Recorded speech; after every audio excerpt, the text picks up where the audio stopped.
The government's massive spending agenda will cost taxpayers more than $50 billion over 6 years.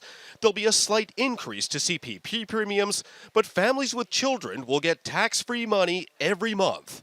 The new Canada Child Benefit will pay $6,400 per child under the age of 6 and $5,400 per child aged 6 to 17.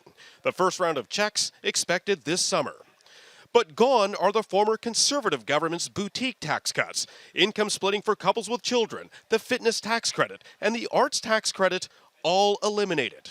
Instead, grants to post-secondary students have been increased from $2,000 up to $3,000 for students from low-income families, $1,200 per year from middle-income families, and up to $1,800 a year for part-time students. For indebted grads, an exemption from paying student loans until they earn $25,000 per year. But for those who've lost their jobs, especially in the battered oil patch, the government has loosened eligibility to receive employment insurance. EI benefits in hard-hit regions will be extended by at least 5 extra weeks to a maximum 50.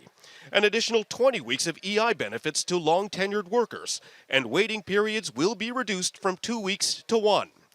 The government will go on a hiring spree, spending $19 million to meet the increased demand for EI claims processing. And while the Liberals campaigned on spending $10 billion per year to stimulate the economy, the budget dramatically scales that number back. Instead, the government will spread out $11.9 billion over 5 years, and that includes $5 billion to improve water infrastructure, $3.5 billion on affordable housing for families, seniors, and shelters for victims of violence, and $3.5 billion on transit over 3 years. First Nations spending has also gone up to $8.4 billion over 5 years. $1.5 billion this year alone will go to improve housing and education. Another $1.8 billion over 5 years to end boil water advisories on reserves. And the inquiry into missing and murdered Indigenous women will cost $40 million over 2 years. There were no major spending increases on healthcare, and for Canada's military, in an age of global terrorism and threats abroad, barely a mention. The defense budget hasn't increased. Procurement to buy new weapons or equipment has been deferred. But the government will spend $35 million over 5 years on a new counter-radicalization office. For veterans, regional offices closed by the former Conservatives will reopen at a cost of $78 million. Disability awards will be increased and paid retroactively. And the last post fund for funerals boosted from $12,000 to $35,000. The budget also addresses climate change, giving $75 million for local governments to reduce greenhouse gases, $62 million over 2 years to support electric vehicles and build hydrogen refueling station.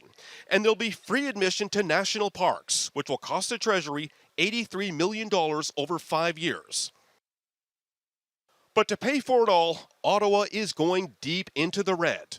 The projected deficit this year alone sits at $29 billion, nearly triple what the Liberals promised. And there's no clear path to balance the books. By 2019, when the government seeks re-election, the deficit is forecast to be $17 billion. The national debt teetering to nearly $750 billion. Now, many of the big-ticket spending promises are either deferred or stretched out over 10 years, under an assumption that the Liberals win a second mandate.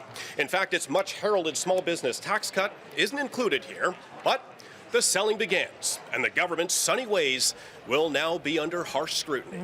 Okay, Richard Madan from the lockup. Thanks for that, Richard.